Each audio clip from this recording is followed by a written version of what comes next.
क्या टैरिफ फिर से लगेंगे? तो क्या वापस से मार्केट क्रैश हो सकता है? इस वीडियो को पूरा देखिए। इस वीडियो में हम डिस्कस करेंगे जो ट्रंप ने 90 डेज का जो टैरिफ का पॉज अनाउंस किया था, उसकी डेडलाइन करीब आ रही है।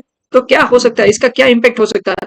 तो चलिए शुरू करते हैं वीडियो को। तो सबसे पहले बैकग्राउंड जान लेते हैं जो 90 डेज का टैरिफ का पॉज था उसके ऊपर का। तो ट्रंप साहब ने 2 अप्रैल को अनाउंस किया था कि उसने जो रेसिप्रोकल टैरिफ अनाउंस किए हैं उसके ऊपर 90 डेज का पॉज अनाउंस किया। क्यों किया था? क्योंकि उसको कई सारे ट्रेड डील्स करने थे अलग अलग कंट्रीज के साथ।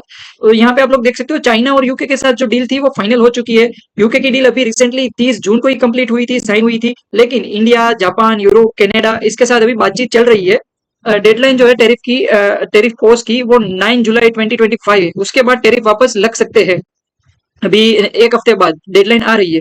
तो अभी बातचीत क्या चल रही है इंडिया और यूएस की? तो अभी हमारी इंडिया की जो टीम है वो वॉशिंगटन में रुकी हुई है, और इंडियन जो नेगोशिएटर्स है उन्होंने अपनी स्टे को एक्सटेंड भी करवाई है। डील को फाइनल करवाने के लिए बातचीत चल रही है वहां पे। ट्रंप ने कहा है कि हम इंडिया के साथ डील के बहुत करीब पहुंच चुके हैं। तो ये एक पॉजिटिव सिग्नल हो सकता है। फॉरेन मिनिस्टर जो हमारे जयशंकर है वो बहुत ही ऑप्टिमिस्टिक है कि 9 जुलाई से पहले डील हो जाए। बट जापान, यूरोप, कनाडा इसके साथ अभी कोई बातचीत नहीं हुई। इसके साथ अनसर्टेनिटी अभी भी बनी रही है। अब आगे दोस्तों बात करते हैं कि इंडियन मार्केट में क्या डेटा अभी चल रहा है। तो अभी आईएनआर और यूएसडी की बात करें, हम यूएसडी आईएनआर रेट की, तो 85 रुपीज के आसपास यूएसडी आईएनआर भी ट्रेड कर रहा है।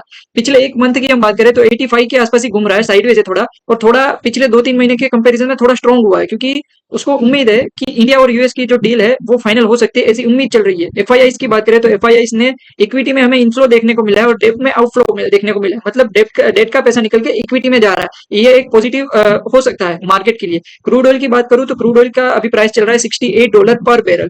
काफी मैनेजेबल लेवल पे ट्रेड कर रहा है क्रूड ऑयल भी अभी। तो अभी ग्लोबल ग्लोबल मार्केट में क्या इंपैक्ट पड़ेगा उसकी बात करते हैं। तो अगर टैरिफ री इम्पोज होता है तो यूएस में इन्फ्लेशन बढ़ सकता है। इन्फ्लेशन बढ़ेगा, यूएस की कंपनीज जो है उसको कॉस्ट बढ़ेगा, उसको रॉ मटेरियल का कॉस्ट बढ़ेगा। इस वजह से जो फेडरल रिजर्व है वहां पे रेट कट्स जो है वो डिले कर सकता है। तो ग्लोबल मार्केट जो है ना उसमें अनसर्टेनिटी बन सकती है, क्वेश्चंस काफी हो सकते हैं। क्योंकि ट्रंप का डिसीजन तो आप लोग जानते हो, आज अनाउंस करता है कि टैरिफ लगेंगे कल से, फिर 2 दिन बाद वापस से अनाउंस करेंगे कि टैरिफ में पोज ला रहा हूँ, ऐसा। तो ट्रंप का डिसीजन में थोड़ा बहुत ऊपर नीचे हमें देखने को मिल सकता है। तो मार्केट में एक अनसर्टेनिटी देखने को मिल सकती है। अब आगे दोस्तों बात करते हैं India specific impact, sector wise India में क्या इम्पैक्ट होगा इस टैरिफ की वजह से। तो वो बात करते हैं। तो सबसे पहले पॉजिटिव इम्पैक्ट की बात करते हैं। अगर डील होती है तो पॉजिटिव इम्पैक्ट देखने को मिलेगा।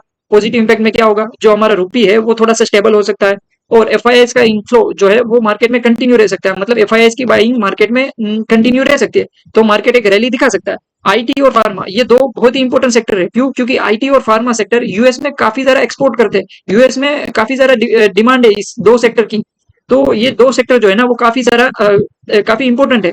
अगर डील साइन होती है, पॉजिटिव हमें देखने को मिलता है, तो ये दो सेक्टर को बहुत बड़ा सपोर्ट देखने को मिल सकता है। और नेगेटिव क्या होगा, अगर डील नहीं होती और टैरिफ वापस से लागू होते हैं तो नेगेटिव इम्पैक्ट भी हमें कुछ देखने को मिल सकते हैं। जो रुपी है वो रुपी डेप्रिसिएशन देखने को मिल सकता है। रुपी अंडर प्रेशर रह सकता है। 86, 87, 88 तक के लेवल हमें वापस से देखने को मिल सकते हैं। निफ्टी और सेंसेक्स की बात करें तो निफ्टी सेंसेक्स में भी शॉर्ट टर्म के लिए वॉलीटिलिटी देखने को मिल सकती है। एक छोटा मोटा करेक्शन हमें देखने को मिल सकता है अगर नेगेटिव इम्पैक्ट देखने को मिला तो। जो मेटल्स है, ऑटो है, लॉजिस्टिक सेक्टर है, उनके ऊपर भी काफी सारा प्रेशर पड़ेगा। क्योंकि सप्लाई चेन पे डिपेंडेंट है ये इनके बिजनेस, और सप्लाई चेन में अगर कॉस्ट का प्रेशर रहा तो इनके ऊपर काफी ज्यादा नेगेटिव इम्पैक्ट पड़ेगा, और इन्फ्लेशन भी बढ़ सकता है। तो आरबीआई भी क्वेश्चंस में आ जाएगी। अब आगे बात करते हैं दोस्तों, 3 पॉसिबल सिनारियो है 9 जुलाई के बाद। पहला सिनारियो क्या है, फुल डील। दूसरा पार्शियल एक्सटेंशन, और तीसरा नो डील।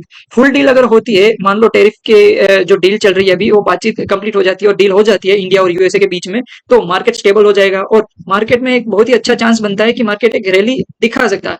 और दूसरा सिनारियो क्या है, पार्शियल एक्सटेंशन। इसमें क्या हो कि दोनों पार्टीज आपस में पार्शियली एग्री करें, और या तो फिर ऐसा भी हो सकता है कि जो टैरिफ की डेडलाइन है वो डेडलाइन एक्सटेंड हो जाए।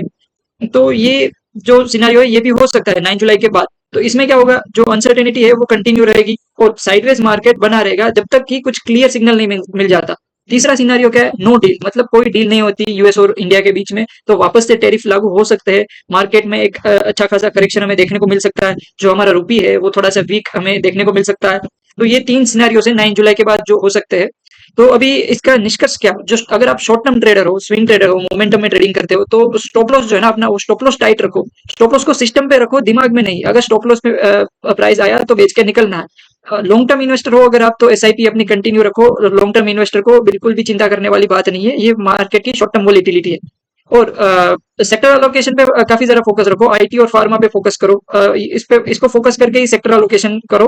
और पैनिक सेलिंग है वो तो बिल्कुल भी नहीं करनी चाहिए, उसको तो अवॉइड ही करो। जब पहली बार टेरिफ हमने देखा 2-3 महीने पहले, तब लोगों ने भर भर के पैनिक सेलिंग की थी। यही तो नहीं करना होता।